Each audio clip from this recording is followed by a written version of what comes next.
Good afternoon, everybody. Welcome to Interviewing Wednesdays. Very glad you're with us today. It is September 14th, 2022.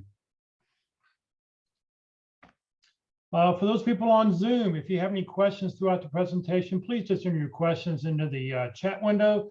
For those watching on Facebook, please just enter your questions into the comment field. We're monitoring both feeds. Also, if you'd like to network with other people who are on the call, please feel free to put in your contact information so you can network with everybody else who's on the call. Send them LinkedIn requests, let them know you're on the same interviewing lesson that you were with them today, watching about star stories. You can talk all about that. So if you'd like to do that, please do so. Please note this event is being recorded and is currently live on Facebook. The recording will be on the Career DFW Facebook page and the Career USA YouTube channel for others to view in the future. By participating in this event, you give consent for your name and picture to appear. Please note that any comments you put in the Zoom chat window will not appear in the recording. Well, good afternoon, everybody. My name is Jeff Morse. Back in 2008, I started a website called careerdfw.org, a website to help those who are unemployed in the Dallas-Fort Worth area. Just about 10 years ago, 2012, I started a second website, careerusa.org, to help those around the United States. I have written a book called What I've Learned About Your Job Search That You May Not Know. It is available on Amazon, or if you see me, you will be able to, if you see me in person, I usually have copies with me. Since 2007, I've been facilitating and leading the North Dallas Plano Career Focus Group. The group's been around since the late 1990s, and I'll tell you about our upcoming program that we have this Friday at the end of this session. And since 2017, I've been a member of the practice interview team. You'll hear more about that in just a couple moments. Well, before we get started, we'd like to have Walt talk about the Interview Success Workshop. So good afternoon, Walt. Well, good afternoon, everyone, and welcome. Now, how do I help people with their interviewing skills so you can gain that confidence and feel very, very interested and or enthusiastic about an interview? Well, I do it through the Interview Success Workshop. It's free. I volunteer to give that service. All you have to do to register is point your camera at that QR code, and it'll start an email to my Yahoo email address saying I'd like to sign up and register. You do need to be registered to attend. So what is it about this workshop? Well, first of all, it's very, very informal. It is not a mock interview. It's a learning interview. We're going to put our learning hats on. We're going to try to have some fun and enjoyment while we're learning. There's no need to sit in the hot seat and have a lot of anxiety and stress. So we cover the basic categories of questions, and we're selling ourselves. And when I ask people what that means, I get this long pause. Well, back in 2020, after I worked for a company for 25 years, screwed up an interview. There's not enough letters in the alphabet to grade it. I decided to do a deep dive into interviewing. And I came up with the I am, I do, I help model. Who we are, what we do, and how we can help them. That's what they're buying. They don't buy us just to do things. Of course, we need to do them, but they also want to know about our personality, our soft skills, our characteristics. Is there a culture fit? So we have that culture fit, and we have the I am, and we combine it with the I do to provide the value that we can bring. So we'd like to bring some sample achievements with them, and we're going to focus on that in the topic today, using star stories to accomplish that. So I'll be glad to have you participate. Just sign up for me and just send me that email. I'll be glad to have you come. I'll send you some availability dates and we'll get you registered. I call it learning without squirming. Thank you very much, Walt. Let's see here. Slides to advance. Practice interview team. Mark McDonald has taken a little bit of a leave of absence. Ron Layton is going to be substituting and running the pit crew for the next little while. I don't see Ron on the line. So, oh, there's Ron. Ron, good afternoon. I'll let you talk about the practice interview team. Okay. So the practice interview team is the same as we've seen it before. It is a place for you to come and practice your interviewing skills before you actually have to do them in person. So there's kind of like three things we really need to remember about the practice interview team. Number one, it's free. There's no cost to you for the service. Number two, practice early and practice often. There's no limit on the number of times that you can practice the interview from that perspective. And the email you send if you want to have an interview is dallaspitcrew gmail.com, as we see on the picture right there. And if you want to use a phone for voice, the number remains the same at 972-861-CREW. So it's a free place to come and practice the interview before you have the stress of the actual online interview. It's a panel interview. We will have 2 or 3 interview coaches on there. The interview coaches all come from a hiring experience. Many of them are in the same situation as you are, looking for a job at the moment. Some of them may have been retired. So that's basically the practice interview teams. Anybody got a question? All you need to do is send the resume and a job description and let the pit crew know where you are in your interview process. If you've just picked a a job description out of the blue, let them know that. If you're in your 2nd or 3rd round interviews, let them know that, because they will customize what they do just for you. As soon as you send your first, let us know you want to have an interview, we'll send you basically an email which gives all this information about what to do and make sure we get all the right documents. So we're here to help you. And we got some very good, talented coaches here who can help make you better in the interviewing process. Great, Ron, thank you very, very much. If you'd like to schedule a one-way interview, which is where you just sit and talk in front of a camera, you can send a request to either Walt Glass at walt_glass@yahoo.com, or you can send it to me at txjmorr@yahoo.com, and we can get you signed up for a one-way interview. It's very odd because there's nobody there. You only have a couple minutes to answer the question, and only you will see it. So once you've taken the interview, we will send you the link so you can go back and watch it. And if you want to do it 2 or 3 or 4 times, you're welcome to do so, just to sort of get used to. More and more people are doing that. Are the questions asked verbally or on the screen? The questions are asked on the screen. Okay, so it's just typed across the screen Yeah. and you answer it? Question comes up, and then it's up to you to answer the question via your webcam, looking into the camera and answering that question. Okay.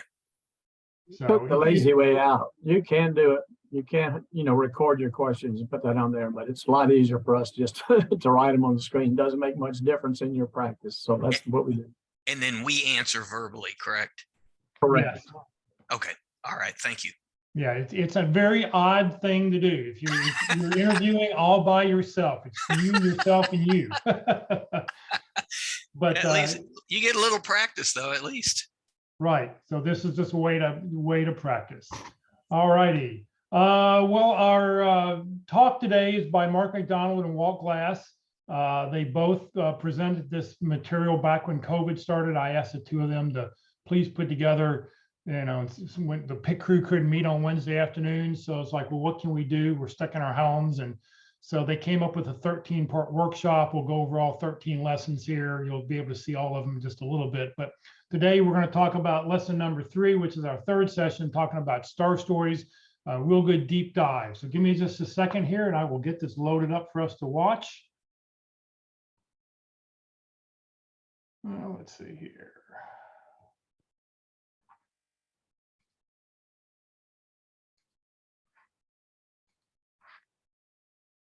So today's a great session, I got to say. All of them are great. So this is today's great session, and it's all about structured stories, star stories we call them. And we're going to go into this in quite a bit of detail. I'm going to give you the basics at the beginning here for maybe 10 minutes or so, and then Walt's going to do a deep dive. So that's the deep dive part of this. We are in session number 3 out of 13 sessions. Jeff alluded to this when Walt and I put together this program. I was kind of surprised that it was so much, that there was 13 sessions. It's about 20 hours worth of material, but every one of these topics is important to having success in your interviewing. And next week, we're going to talk about video interviewing, which is another really good session.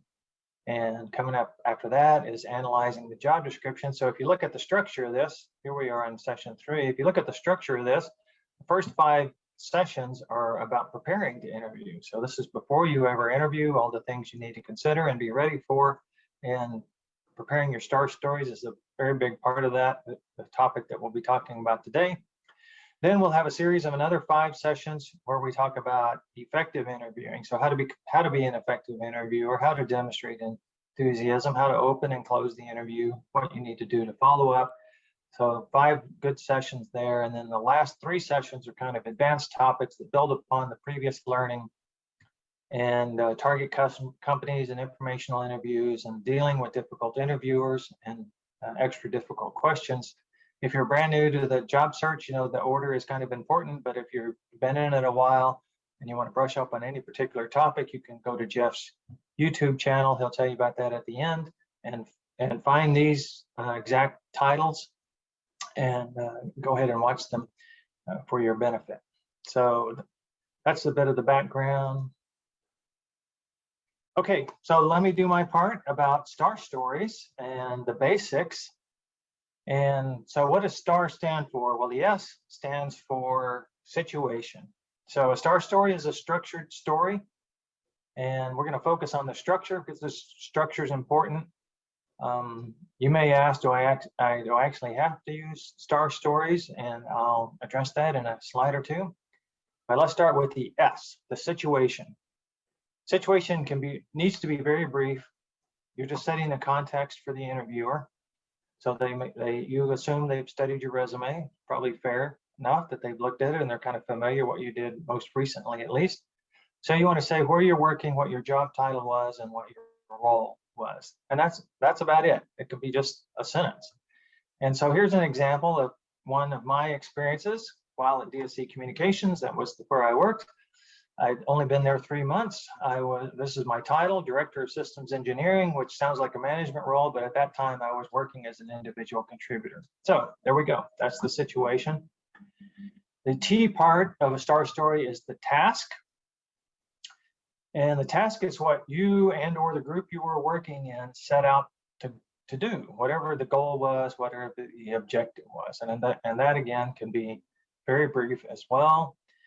And so just kind of continuing this, I was working as an individual contributor in a group that was exploring the feasibility of doing something here. I wrote it down.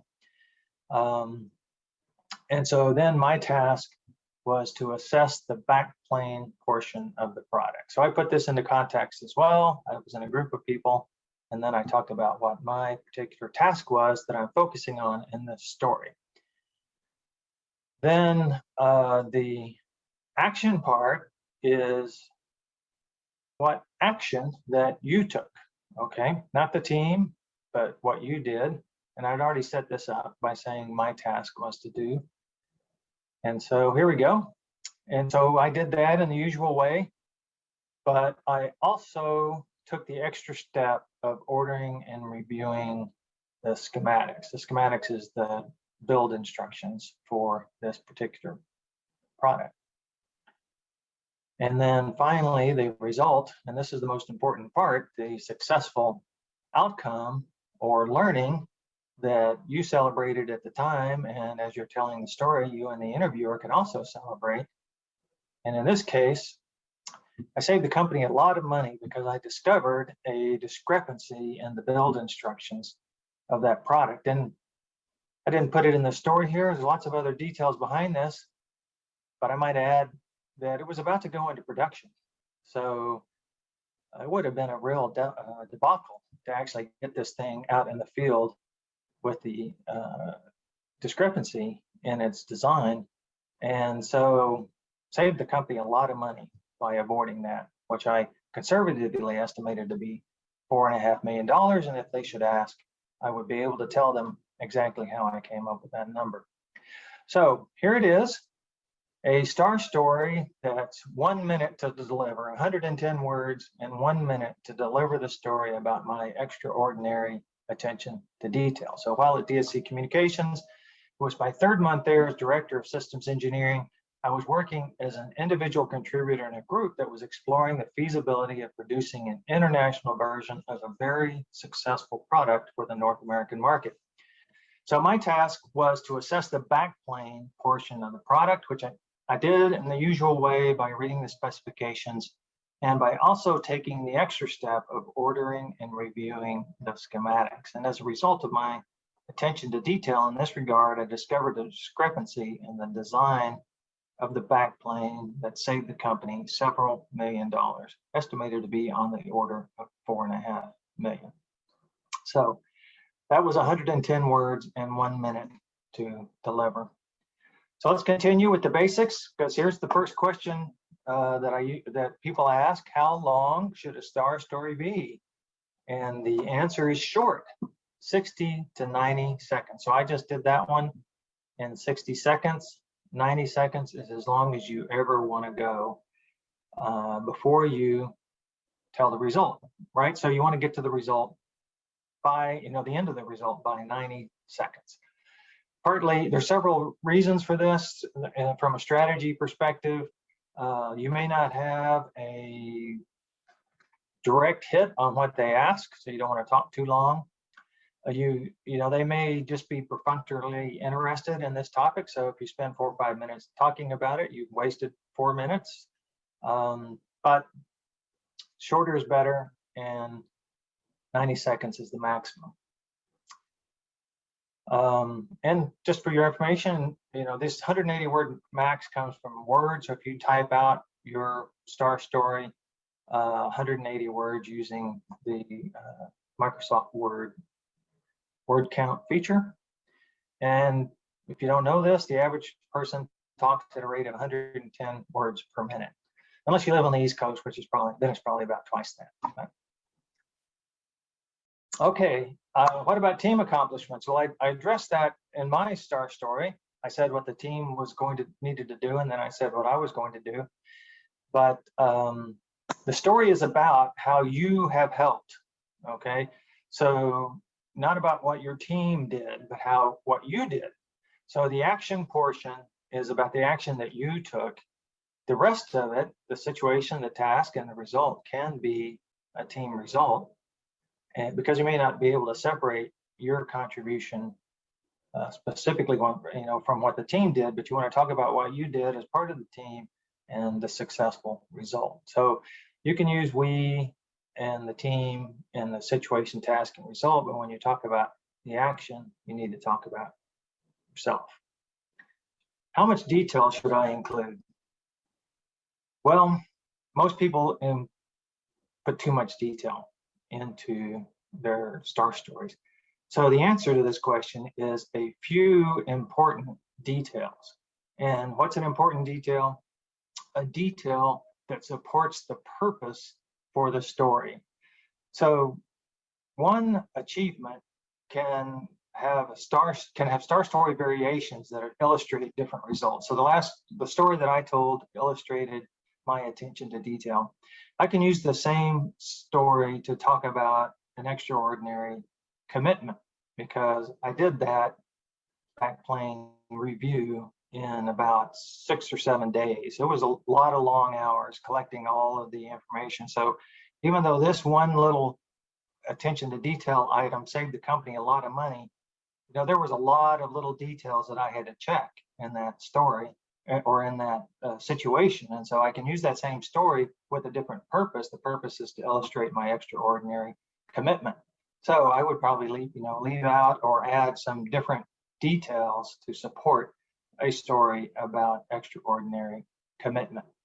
So a few important details should be included. They make the story more interesting and more believable. They build credibility, but they don't cloud the issue with unnecessary details.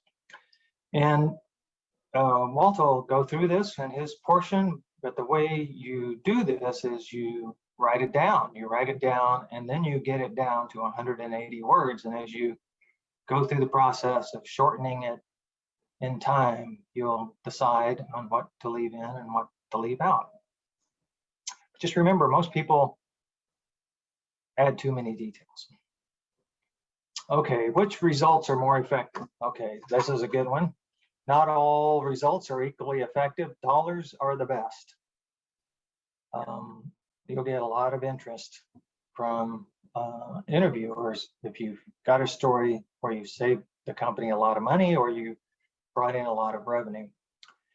Then followed by numbers or transactions, and time is a number, okay? But these are details, you know, saying that I did 150 travel arrangements in a month. That was my average. That's seems like a lot of productivity, yeah, as opposed to somebody who does 30 or 40. Percent is third, most effective. So a 10% increase, you know, if it's from 1 to 10, that may be a lot. If it's from 10 to 100, that may be great. If it's from 100 to 1,000, that sounds a lot better, you know. So if you need to use percent because you don't have any other way, maybe this is the way it was tracked, then you need to put it into context, okay? So what the base was and then what the percent improvement was.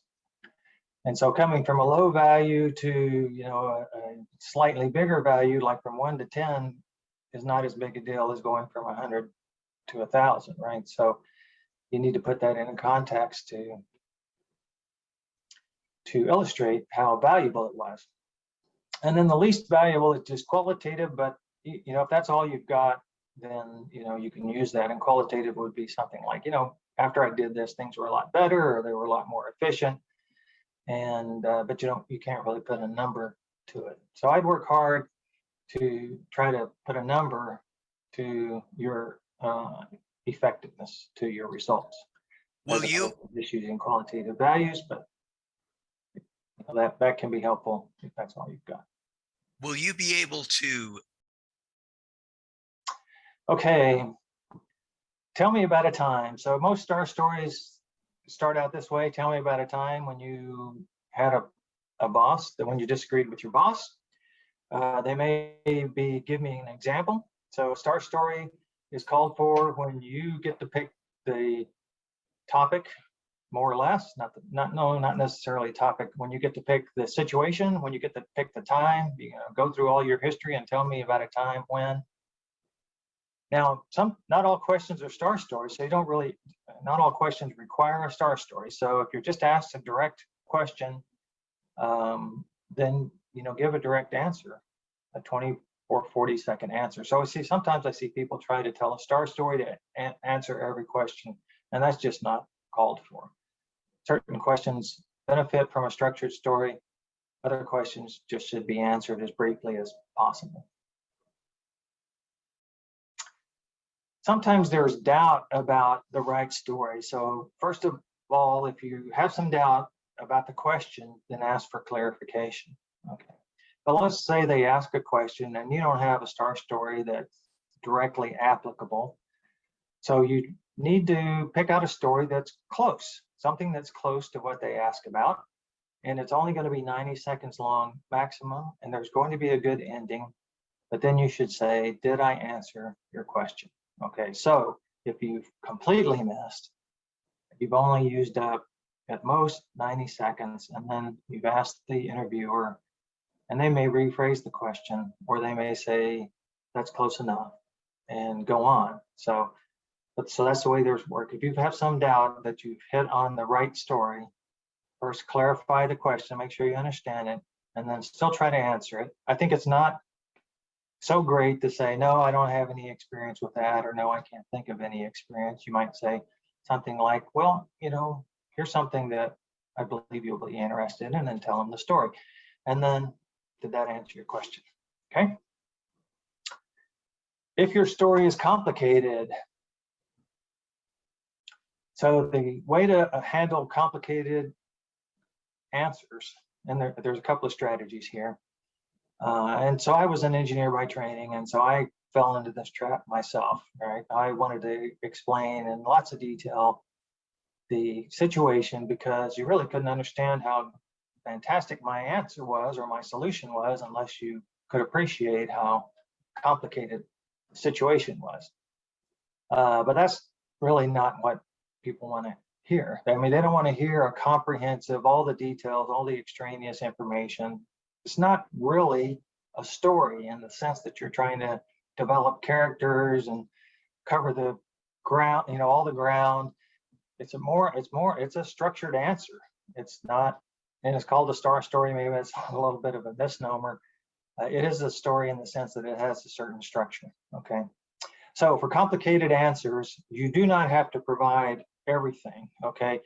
You need to prioritize and then you need to enumerate. For example, somebody may ask you, well, how are you so successful in that project? Tell me about a time you had a successful outcome with some specifics about it. Okay, so you say, okay, well, there were 5 things that I did that made this successful. You don't have to list all 5. You can just say, I'll just talk about the first 2. And so you say, these are the top 2 things that I did, and then you give the result. Now, if they're really interested, if that's something that has piqued their interest, they'll ask you, well, what were the other 3? Okay, and so then you get another 90 seconds or so to fill in the answer. But if they're not, you didn't tell them 5 things when 2 was plenty. Okay, and you can go on to the next important question that they want to ask you. So that's how to handle that. Do I have to use the STAR format?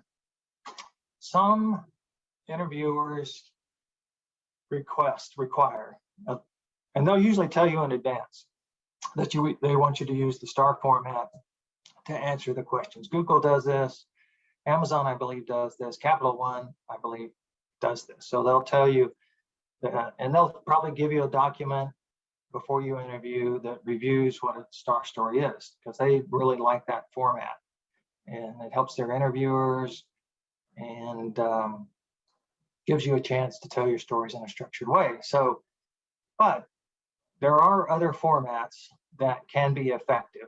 And so I've mentioned a couple here. The SAR format, which is very similar, where you talk about your situation, your objective, instead of the task, what the objective was, what the action and the result was. The CAR format, where you talk about your challenge. You had this challenge, you or your team that you work for had this challenge, and the action that you took and the result. This is also good, by the way, if you guys want to do some research on CAR format. It's also a good resume format to talk about challenge, action, and result in your resume. But that was another effective format. And you can do a variation on the STAR stories where you tell the result first. And I often give feedback to people in the pit crew who struggle with over elaborating, with wanting to include more details that are necessary, and just having trouble prioritizing what they should say and what they should not say, is to just tell the result first. Okay, and once you've told the result, you feel less inclined to provide a lot of extraneous details. You've already led with the result. Now you get to repeat it at the end of the story as well. And a very important part is the action that you took. But leading with the result in a STAR story or in using the raw format, where you lead with the results and then you talk about the action you took, and then you talk about the motivation, why you chose that approach or why it was necessary to go that direction. Those are effective ways as well to answer structured questions. But we focus on STAR stories here because a lot of companies expect you to be able to answer questions in that format. And so that's the one I think you should start with. And then as you gain familiarity with that, you can branch out into other styles of structured answers. And some STAR stories should end with a question. Now, not all STAR stories, but for instance, if they ask you, tell me about a time where you had a challenge with a customer, that just begs the question when you get through telling your STAR story.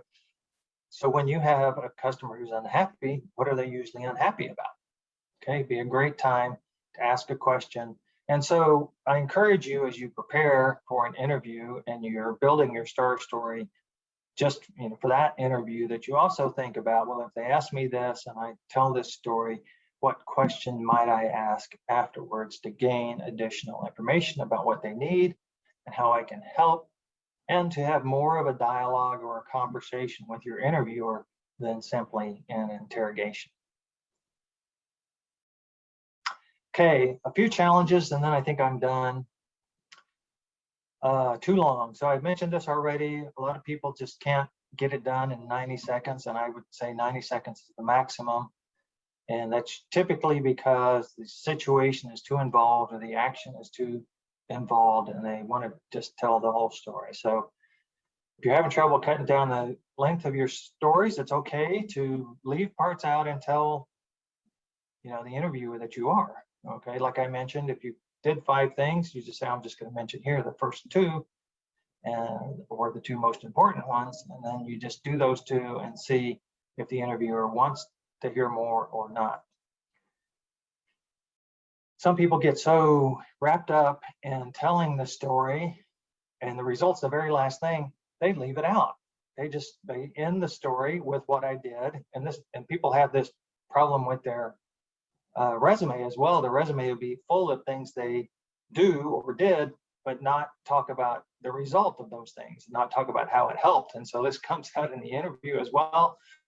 They'll tell the story, the situation, the task, and the action, and they forget to tell the result. So no value or success is offered and no celebration is involved. So you want to get to that result and celebrate it, put on a big smile, lean forward, be proud of yourself. But if you forget to tell the result, that's not going to work. Too much we. Yeah, a lot of people have been taught that there's no I in team, and that's true. There is no I in team. But when you're interviewing for a job, it's about how you can help. So you need to describe how you helped in the past, and it's got to be, my part was, or my task was, or my contribution was, or I did this, or I did that. And but the rest of the story can give due credit to the team, the environment that you are in. Okay, here's a good one. And so I talked about, how much detail should you put in a STAR story? A few important details. Some people answer their questions very generically. It's almost as if they're trying to teach, kind of professorial, a generic answer. Well, if I had this problem, I would have done this and this, or to solve this problem, you do this first and that second. So it's not personalized and it's not specific to a real situation. And that's a big mistake. It's not at all credible.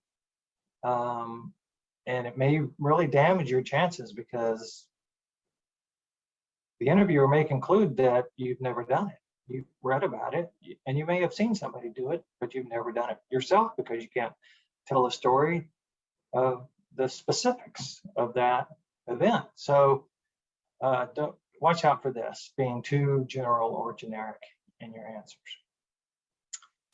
Okay, well, that's my part of it. I've got a moment maybe for if there's been any questions. I forgot to mention, if you have questions, put them in the chat.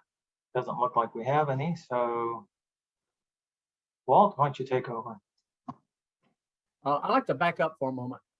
One of the differentiators that I include in the interview workshop is when you answer your questions, whose frame of reference are you in? 99% of the time, it's in our frame of reference.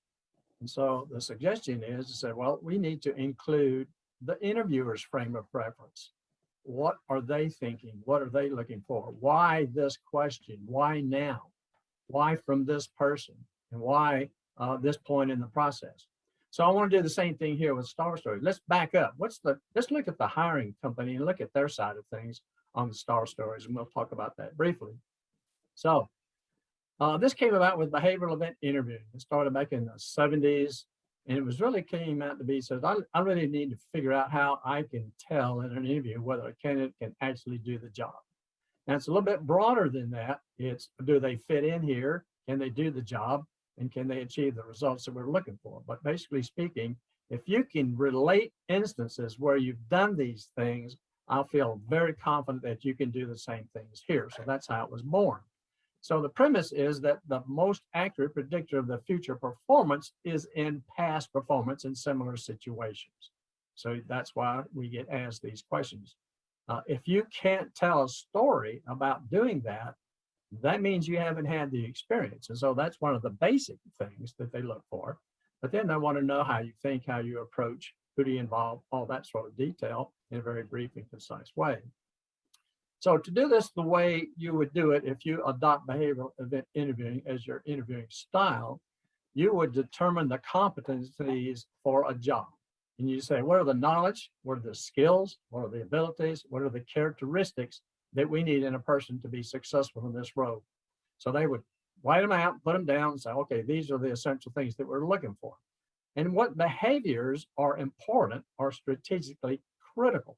So when I do my job description now, I can include these types of items in the job description to say, okay, I'm targeting the right kind of person. I should get the right kind of applications or the right kind of people that fit these kind of qualifications. So that's why our interviews will always stress to be everything in our resume and everything in our interview is relevant to the job. Not all of it's found on the job description. It's a starting point, but we want to at least find out what they're looking for and how we can help them in that in the interview. So once they get those, they select it, prioritize it, and put it in the job description.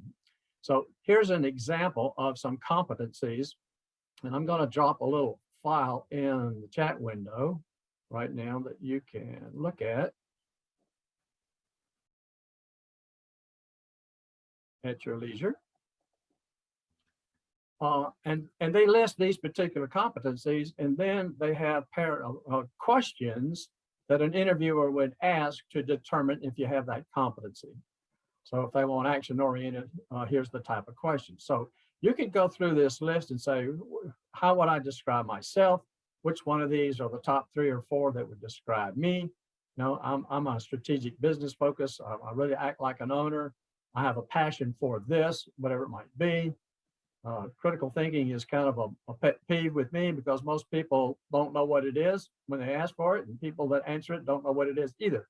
So you might want to look that up. But what are the ones that fit me, and what kind of questions might I expect to do that so that I can generate a star story for my competencies based on what relevancy I know, right? So why do they have it? Well, it allows them to do this. I have a fair, equitable, objective, reliable tool. So, all right, I can set clear criteria on what I'm looking for, and I will be basing my assessment on everybody, asking them all the same questions. So I'm comparing apples to apples. And I can also set reliable expectations regarding future performance. Now, I was doing an interview yesterday, and the job description was 5 pages long. There were at least 27 competencies mentioned in the job description. It was an executive level job, and it was like, gee, I went back to the last list that I just showed you, and I had to add 3 or 4. They had even more, so there was a lot on there. So you have to kind of prioritize and look at what it has. And if your job description doesn't have those, find some similar job descriptions that include those. You can use JobScan if you know about that to kind of compare, but look and see what kind of words they're using and what shows up the most often. But this is how the company does it. So, okay, now if I want to go back and somebody comes back and says, were you not fair in the interview? You said, yes, I was. I asked all the same questions. I evaluated on the same process. I can go through all that sort of thing with the company. So they demonstrate by our response that we've actually had that experience, and it shows how we think and gives us a nice, easy, for a hiring company, gives us a nice way to compare candidates. So why are they so significant? Why are we pushing star stories? You hear about them everywhere. If anybody's on this session today and hasn't heard about a star story, then you are very early in your job search. It only takes a couple of weeks to hear about star stories. It doesn't take long for us to know about that. So why are they so important? Well, one of the things is that listening and attention increases when the person hearing our story. Dale Carnegie used to say some of the most powerful words are, I remember one time when, okay, I'm beginning to tell a story. People like stories. Presenters who do well have examples and tell stories of things to illustrate what they're talking about. So those kind of things increase attention. Everybody likes to hear them. They also actually empathize with us. And I think there's another word for it, but they put themselves in the story, identify with us in the story and lives it. And I liken it to Tom Cruise in one of his Mission Impossible movies. Is in this, he's hanging outside the window of this hotel in Dubai that's 400 miles high or something like that. And I'm laying back in my lazy boy watching the movie, and I'm scared to death. I mean, heights are mine. You know, I don't get along with heights. Just looking at them makes me a little nervous. But I empathize with that situation. Same thing happens with A Star Story, and they live it with us. So that creates empathy. Then we're both inside the same experience. And creating empathy is great in an interview because that leads to an emotional connection. So we talk about building rapport. Well, this is what does it. Telling the story helps with that emotional connection. Do many of you remember Maya Angelou? And what did she say? She said, people might not remember what you say, but they'll always remember how you made them feel. So in our story, when we get them a feeling and an emotion attached with that, that is a much stronger person in an interview than one who does not. So the other good thing about Star Stories is that we all want to know what happened, all right? So if I told you, I said, well, one time when I was the account relationship manager serving colleges and universities in Texas, I had a CIO at one school accuse me of bait and switch, all right? Does that pique your interest? Would you like to know how I handle that? Does that say, oh, really? What did you do? What happened? How did it come out? What did you do? Okay. And the story doesn't end with I was fired. No, it was a much better success story than that. So we all kind of want to know what happened. And that's one of the reasons we like to put the R last. However, there are times when I definitely say put it first. And that's when they're not asking for star stories.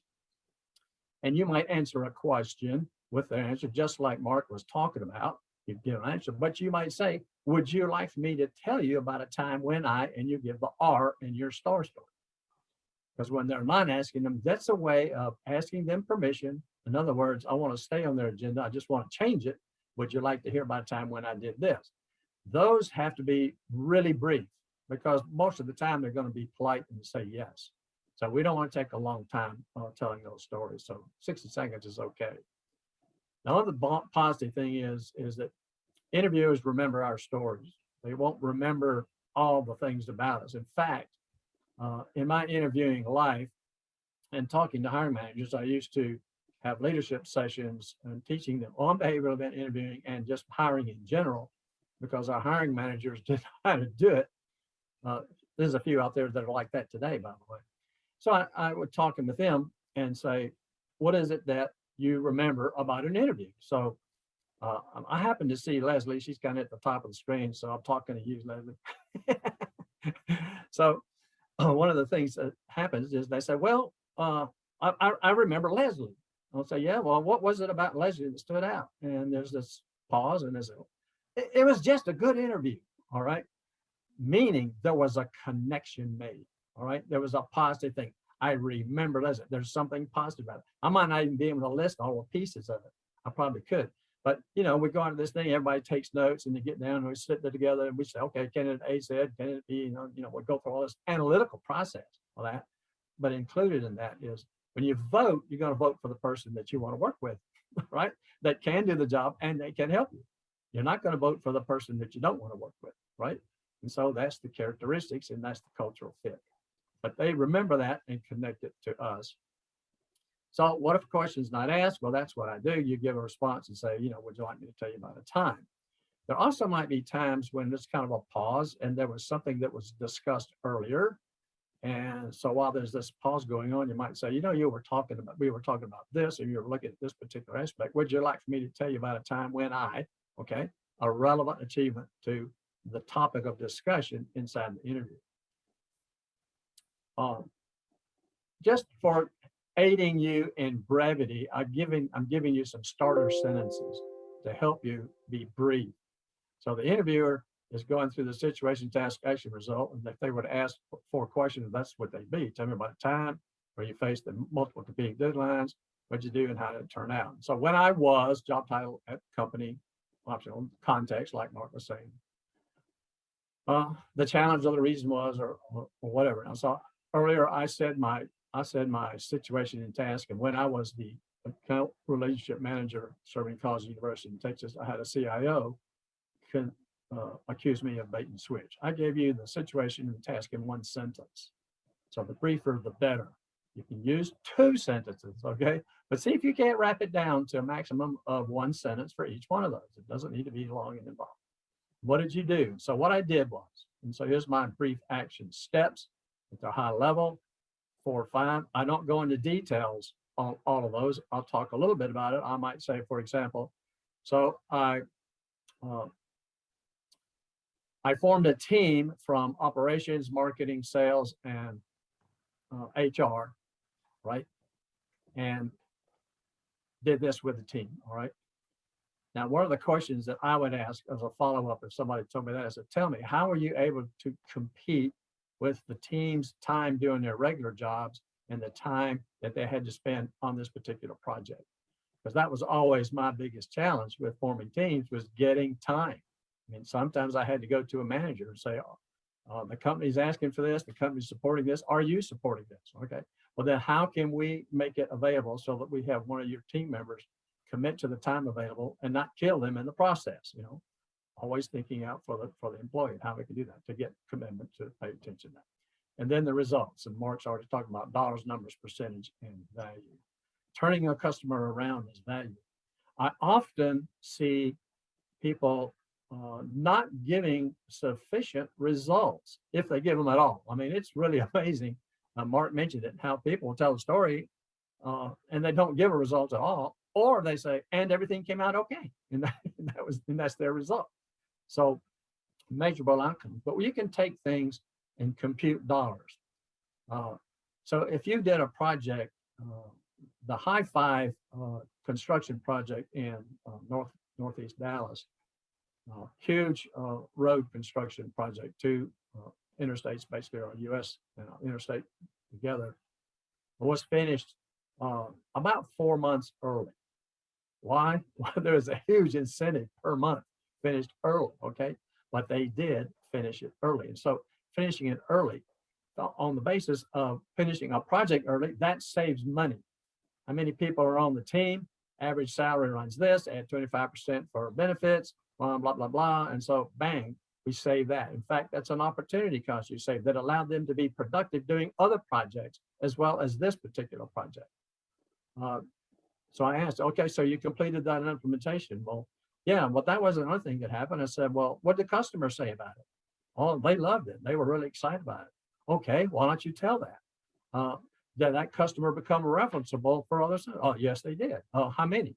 3. How much revenue did that bring in? I mean, I can pull it out of people by trying to ask the story, but that's the kind of thoughts we want to have on the outcomes. There's more usually than just one simple outcome of a story. So how do we do it? So we're going to select an achievement that's relative to the job you're seeking. Therefore, that implies we have an achievements list. We have this thing, and it's great to have in our resume, but here's that. So we start with R's in our star story. We start with that, and we write the story. I'm just going to write it down. I'm just going to spell it. I don't care what I'm saying. I'm just going to write it all down. I'm not caring about brevity, whatever. I'm just going to try to tell the whole story as best I can, all right? And be sure you include your results. They often omit those, all right? Then review this writing and remove any redundancy or unnecessary language. It really doesn't add any value to the story. So be the listener and look at the words and say, do these words really change anything? Are they really adding any value to it? What can I do to eliminate that? Make sure that your action steps are in some sort of chronological order in the process of how you went about doing things. So version 3 goes another round of reducing the non-relevant content. Work to structure sentences in fewer words that still provide essential information. And that's kind of fun to do. Here's this long sentence and say, okay, I've got 17 words here. How can I say that in 8 words? All right. And you can do it. It doesn't take much work to do it. Then you test that story with others. So practice that story. Be prepared to provide additional details, because if they want to know something more about it, then you can give those details. And so you want to keep it to that time limit of brevity. So practice that. In fact, if you've got Zoom, which most of you have, or in fact, your PC or your phone can record yourself. You can tell your story into the PC, record it, play it back. You can do it on your phone, play it back, and practice your story. It's important. I know this about me. I'll say, okay, when I get this presentation, I'm going to say this, and I'm going to say this, and I'm going to add this. And I get up there and I don't do that. And the reason why is because I didn't practice it. So practice helps you with that brevity and clarity. So here's an example. So I wrote out this story, and it was 782 words when I finished writing it out. And it had to do with the one about the bait and switch that I was talking about. So I wrote it out, and it was 782 words. So that takes a long time to say, right? That's somewhere around the 9-minute mark. So I went through and I said, oh, I don't need this. I don't need this. Let me just scratch all of that out. All right. So I eliminated all the non-value added words to it, and I reduced it down to actually reduced it by 42%. And so now I'm down from over 900 words to 452. So now I'm into version 2. So now I want to go through there, and I'm going to remove content, make shorter stories. I want to organize it all in the STAR format. And so my word count ended up 212, which is about a quarter and 94 seconds. So while Mark says 180 words and 90 seconds, no, I think it's 212 words and 94 seconds. So what I can do, I guess, is I'll talk a little faster. All right, I can say 4 seconds. I think, but you see the idea is to really. Interviewers love conciseness. We talk too long. We do it. I do it all the time. So we talk too long. We love conciseness. So practice that part. So take your job description, look at all the items down on the left and say, what's my experience with that? What's the value add that I've done with that? And how can I put that result in a STAR story? So I would have a library of STAR stories. So I'll take that with the job description and see what I can build. Now, you don't have to have, if it's got 74 different lines in your job description, you don't have to have 74 different stories. One story might take care of 5 or 6 of those lines, okay? So, but you would need a library. Now let's take Amazon, because Mark mentioned Amazon, and they use the behavioral interviewing. And Texas Health Resources also uses it. So my Texas Health Resources story, I was talking with a charge nurse. We were visiting friends, and so she was just had that role. And so I told her I was about interviewing and behavioral interviewing. So I understand Texas Health Resources use that. And she said, yes, we do. And so I also noticed that when you send out and tell people before the interview, you send out a piece of paper that says, we're going to ask you STAR stories, and here's how you're supposed to answer it. I said, why do you do that? So we are constantly frustrated with people not being able to answer STAR story questions. They don't know how to do it. So they're trying to teach you how to do it. Amazon is pretty interesting because sometimes they don't give you the STAR story. They will walk you through it. All right. So we're going to talk about a challenge you had with this. So let me tell you, what was your role and what were you doing? Okay. What was the specific task that you had to accomplish? Okay. And what did you do about it? And then what happened? So they'll walk you through asking each one of those questions to walk through the story so that they can get the answer in the STAR story format to people who are not used to telling STAR stories. So I wanted to give you an example. So here's Walt's first STAR story. When I was in the 7th grade, walking a mile to school caused a decision I made. I went to my dad and asked for a bike. He said, go get one. Not the answer I liked. Visiting 2 barbershops, I asked if they cared to add shoe shine services to their cutting of hair. One said yes, and my joy started to show. The other said no, but what you know, they needed daily strip center sweeping and more money I would be gleaning. So each morning I carried one tool, a push broom for sweeping prior to school, shining shoes on Saturday, and each weekday afternoon, the dream for my bike was coming true soon. In 2 weeks to the shop, I made my way with $20 down and $11.75 pays.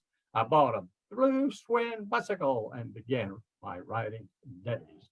And then I realized that work wasn't so bad. It was a few months later, I thanked my dad. So now you've heard in its faded glory, Walt's earliest and shortest success STAR story. So I'm going to add something to that. I'd like you to put in the chat window, what does that story illustrate about me? What does it tell you? What kind of characteristics do you think that story would tell you about that particular story? How would you describe me just knowing that much about me? So put some comments in the chat window. Self-starter, Walt values work. Is it a poem? Well, it's corny, but yeah, it's a poem. Self-initiative. teachable. Okay. So there's some things that come out. So I might at the end of this, and some people talk about this, and what I learned from this story was I learned how to have initiative. I learned responsibility. I learned accountability. I learned about revenue and expenses. I learned how to manage money in the financial world. So I was goal focused. All right. So yeah, and I showed some gratitude in that. I gave some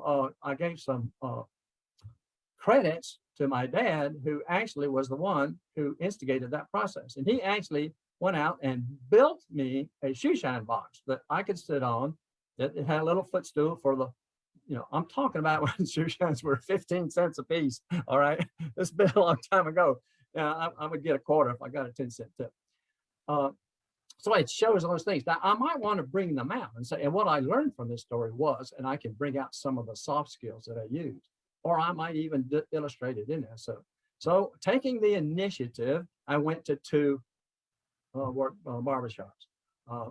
And I can kind of use those soft skills in my story so that I'm not just selling what I did in the results, but I'm selling who I am in the star story. So that's a great way to include. That's a strong differentiator in your star stories, to add those particular things or to include them during the story itself. So should you practice today? Here's the decision tree. So where can you practice? Well, there's the Dallas Pit Crew. And I had a slide, but I didn't put it in here, didn't update it with the interview success workshop, which is what I offer. I support the Pit Crew wholeheartedly. Mark does a great job with that. Mock interviews are great. Come learn the basics, the fundamentals, how to differentiate yourself, how to approach questions. Then you can practice that. In fact, I offer also a one-way interview. If you want to practice those basic questions again, you can do it with a video interview as well. It's a one-way deal. We don't go over it, and I don't, go through it with you, but it's a way for you to practice your video interviewing on those basics. Then you can come back, even with my session, and I'll upgrade from the basics to the reality of your job description and resume, just like preparing for the Pit Crew. But it's still informal. It's still not a mock interview. We're still learning. Okay, the emphasis on reducing stress and anxiety and practicing. Then I would hardly recommend you go to the Pit Crew. So Jared came to the workshop about 4 or 5 times, went to the Dallas Pit Crew 5 or 6 times, and said, gee, when he had the real interview, it was really easy. And we all wonder why. All right. Any questions? All right. Well, I want to thank Mark and Walt for that. Just a reminder that was a pre-recorded session. I know we had a couple questions here, and anybody is welcome to, I know Walt's with us.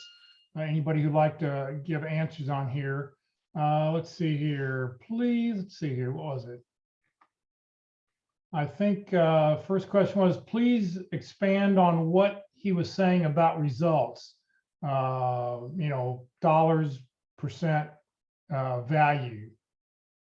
Walt, you want to address that? You're muted. Walt, you're muted.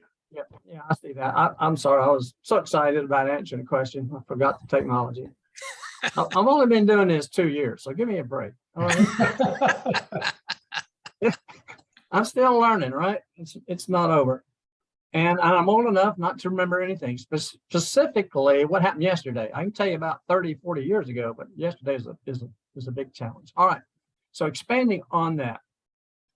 I gave an example about saving time and doing some things and trying to figure out the cost. And so what I can do for you is if the person that asked that question, do you have a specific story or action or challenge that you took? Can you give me just the result of that? Give me just a couple of sentences of information, and let's see what we can do with the result. Who was that? Jump in. Well, it was a couple different, Rob, you want to? Rob asked one, yeah. Yeah. I had a similar situation, Walt, almost identical to yours, where I caught a test at a hospital setting that was built incorrectly, and it was like an $800 test, and I caught that and fixed it. but I have no idea how much I saved the hospital because I don't know how many of those tests went out unbilled, and I have no way to find that out, or I had no way to find that out. So I'm trying to figure out how you would go about in a situation like that, how you'd go about determining a monetary value other than, I mean, I was able to say the test was $800. But other than that, I don't know how much money I saved them. So that was my question, I guess, to you. Okay, I've got 3 comments to say, and the third comment is going to be a response, and I'll work with you. The first one is our results are not going to be audited, but we do need to have how we came up with a number on Mhm. how we, came up with I think you're muted. that. Can you hear me? Okay, Jeff? Yeah. now I can hear you. Okay. Jeff, can you hear? He was No, playing. I'm that teasing. time. He was playing. I'm Oh, just playing around. We gotta have some fun in life, right? We can't be all that serious. It's not good. All right. So, how do we go about doing this? As the second comment I make before I answer that is, when you get into your job and you've got a project, you got a task, you got something coming up, measure now. Okay, look at metrics as to what it is now, so that at the end of whatever that task or objective is, and when you achieve that, measure then, so that you can have those metrics, because we don't generally have them available. Many jobs, sales, they're easily measured, all right? You Right, sell a right. lot, whatever, and so the numbers are really easy to come up with. But when you look at that, and so you might say, well, what do you think, and estimate the cost? And you say, I wonder how many tests they probably give. And so I Right. would estimate a number of that sort of thing. And over what time period would that be? And so, okay. And you just kind of fiddle with the numbers some and kind of estimate to the best of your ability with what knowledge you have. So you're saying then- that those answers are not going to be audited, right? Well, There's no way for them to know, if I say I saved the company, $10,000, there's no way that they're going to be able to go back. And even I couldn't go back and say, yes, I saved the company this much money. So there's Okay. 2 ways you handle that. One is you say, and the estimated savings was, all right, Okay. you can say that. And then you can say, well, how'd you get back? So, well, I went back and looked at the test, and I said, well, it's around about 40 of these a day that we do. They cost about $800. And so over a month's period of time, Right. I see and where- I see what you say. And so it's not audited, but it still needs to be tracked. All right. It still need to have something that comes up with it. Yeah. To see. And then the people that you're talking to, if they're familiar with those kinds of things and those kind of estimates about the number of tests, they put some reasonableness to the numbers as well. Right. I just Yeah. had no way of coming up with how, I had no way to go back and retroactively Right. determine how many of those tests we did. I had no access to that information. I would bet someplace out on the internet, you'd be able to find out how many tests, whatever that test is, how many tests are done on a yearly basis. I mean, you'd find that out through Medicare people. From somebody would have something to say that the average hospital conducts average number of tests. All that data is out there somewhere. Yeah. Okay. Yeah. I'll do that. I'll try looking at Medicare or Mayo Clinic or something like that. But yeah, that helped. That helped a lot. But there's not only a dollar savings in the impact of what you did. Okay. What do you think the impact of that particular test was besides the dollar value? Actually nothing, because we were performing the test, but we just were not billing for it because it had been built incorrectly. and the little checkbox that says no bill had been checked on it. And so the financial end of it was the only thing that was of any value. And I can give an $800 value to that test, but I cannot say how many of those tests we Right. performed per All right. time If you- frame. So if I estimated 10 a day times 220 for a year, and I come out time, times $800, I said, Mhm. that's a saving of $17,000 a year. If your estimation is correct, but Right. I have no idea how many of I those. know, we I know, performed. but you make an assumption, Right, Yeah. that's why you have to go look up the data and see. or you go look up some data and try Yeah. to get an idea. Yeah, Right. I think Medicare would be that's a great suggestion. Thank you. I'll check into Medicare and see what they say the average number of tests per day is. All right, May wonder- I see Coy, you have a question, please. Yes, my question is, when I was a collector for a bank, not here in Texas, in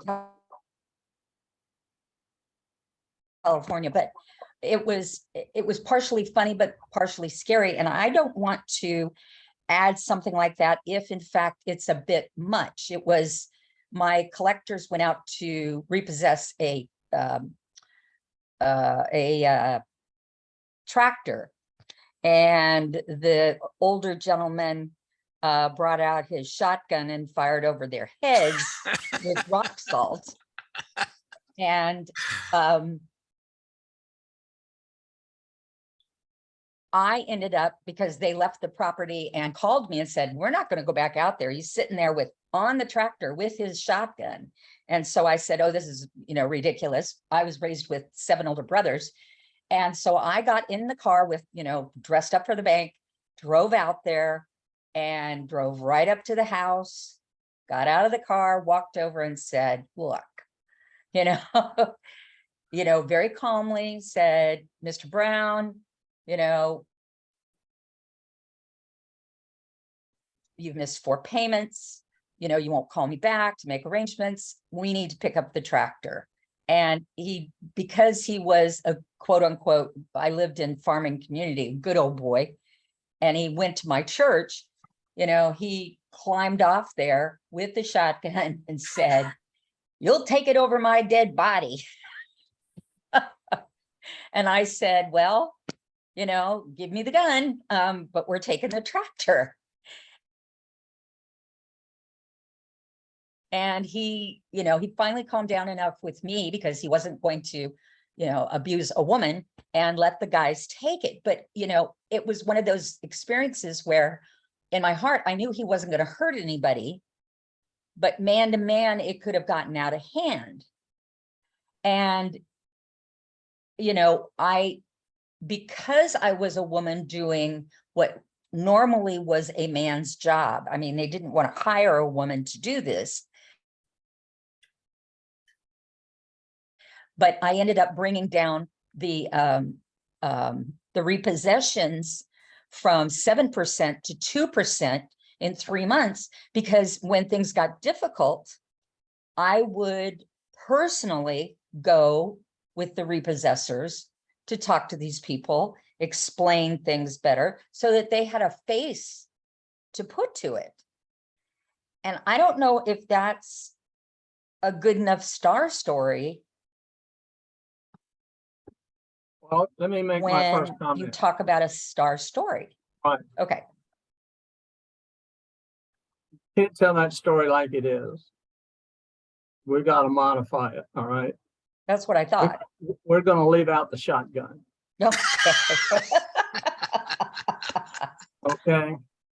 Because when I heard that, I said, that's pretty stupid for you to do that. That's my reaction to it, to go ahead and do it.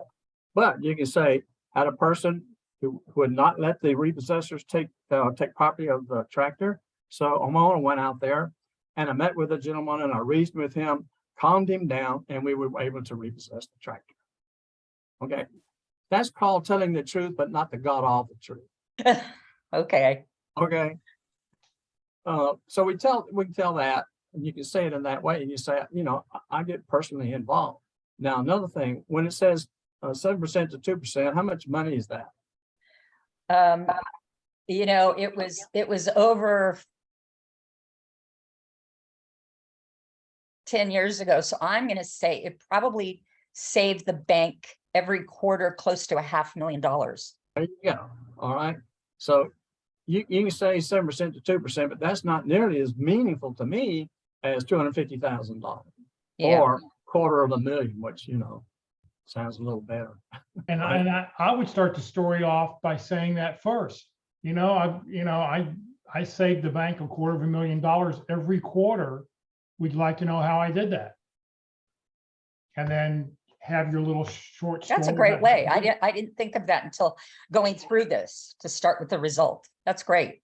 I will definitely write that out now, because that was one of the things that, you know, I've used in a toned down version, but that and my getting into blackjack dealing when I was in Nevada was two of the stories that I like to bring up, because they're not your usual star stories. Right. One of the So, things I like to recommend to everybody is get in the index cards, okay? Just get some blank index cards and write your star stories out. I put STAR on the side. I write the bullet point on the top, and then I'll say, here is the situation, here is the task, here is the action, here is the result. Now, there's another way to do it. This one is RAW, which is result, then the action, and then why I had to do it. There's also SARS. Here is the situation, here is the action, here is the result. But the point of it is, you know, take your star stories, write them down however you do it. RAW, you know, SARS, somebody does RATS, they spell it backwards, result, action, you know, task and situation. But, you know, get them, write them down, and that way it's easier for you to sit there and you can sit there and flip through them and go, okay, yeah, that's the next one. Yeah, that's a good story. And you can go through all your stories. Isn't it interesting that the story not only sells the value, the R, the result, how you can help, it sold, you know, this is what I did, this is how I went through it, and all the implications of your soft skills and characteristics are demonstrated in that story as well. So the star story sells I am, I do, and I help, and it's the greatest tool to combine all three. Yeah, that's a great story. You just need to sort of knock it down, you know, condense it. Right. Let's see here. Anybody else have, Jim, I see you've got your mic unmuted. Do you have a question? Oh, no, not really. I was thinking I had to do it to be able to hear, but maybe not. Oh, So no, okay, yeah. No. I didn't have a question. Okay, no problem. I just saw it was unmuted, and I just wanted to just make sure we got everybody covered. Does anybody else have any questions? It was a good meeting today. Well, thank you very much. All right, let me share a few more slides and we will get out of here today. I want to thank If everybody. we paid $5 a question, we'd get a lot of questions, Jeff. Well, we're just here to help other people. You're right. All right, well, Career DFW and Career USA, we're putting on training 4 days a week. I see we've had a lot of new people who I didn't recognize their names or stuff before. So hopefully you'll join us again. Hopefully you found some value from today's lesson. Tomorrow, let's see here. Tomorrow, being the third Thursday of the month, we're going to talk all about a resume, effective resumes, selecting resume language. That'll be with Andy Cook. This Friday at the North Dallas Plano Career Focus Group meeting, Mike Perry will be with us to talk about how to make a strategy, how to make a networking strategy that works. For those of you who live in the Dallas-Fort Worth area, we are actually going to be we're going to start meeting back in person starting this Friday. So if you'd like to join us in person, you can join us in person at Christ United Methodist Church at Coit and Parker in Plano, or you'll still be able to watch us online, and all those emails will be going out here in just a few minutes. Next Tuesday for LinkedIn Tuesdays, Ruth Lipsky will be with us, how to drive recruiters to your LinkedIn profile. This is an excellent presentation if you've never seen Ruth before. And even if you have, I know all of our LinkedIn presenters, they go and they modify and update and change their presentations and stuff out there. So please join us next Tuesday for LinkedIn Tuesdays. As we've mentioned before, I know Mark talked about it, that there's actually a 13-part workshop that Walt and Mark put together. It's on the Career USA YouTube channel. I'll show it to you in just a moment. There's 13 lessons here. The first 5 lessons are all what do you do before the interview. So what do you need to knock out before? We did lesson number 3 today. If we do not have a candidate next week, we will do lesson number 4, video interviewing. That's, we're sort of, when we don't have a candidate to show anybody on here. The next 5 lessons are what do you do during the interview? Things you need to practice, interview openings and closing, demonstrating enthusiasm, building this rapport with the interviewer. The last 3 are some advanced topics on how to shorten your job search, how to handle difficult interviewers and questions, and how to avoid interview crashes. Even if you watched all 13 lessons and you've gone on interviews a bunch, you sometimes still make the same common mistake. And that's what they talk about in lesson number 13. So just a reminder, this session was recorded. You will be able to go back and watch it on the Career DFW Facebook page or the Career USA YouTube channel. On the Career USA YouTube channel, click on playlist. I have around 400 videos up there right now. But by putting on playlist, it cuts it down to 7 different categories. And then you can sit there and you can view the whichever topic is important to you. So if you click on view full playlist, where you see that green arrow, up will come a list with the dates. Most current should be on top, and all the sessions, and you can scroll back down and you can see whichever lesson it is you want to watch at your convenience. If you're not receiving emails about our workshops, if you found out about us through the website or a friend told you about it and you're not getting our emails, please join the Career USA mailing list. Just send an email to Career USA, the + subscribe at groups.io. You'll never be spammed, but what you will get is the topic of the day, the title of the topic of the day, and most importantly, the Zoom link of the day. That way you can join our Zoom calls, grab your lunch, grab your breakfast on Friday, and join us. So just a reminder, Career DFW, we're a 501c3 nonprofit organization.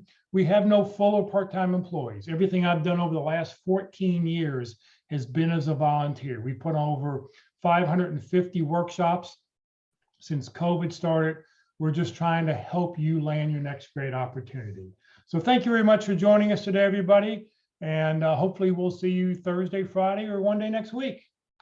Thank you so much, Jeff and Walt.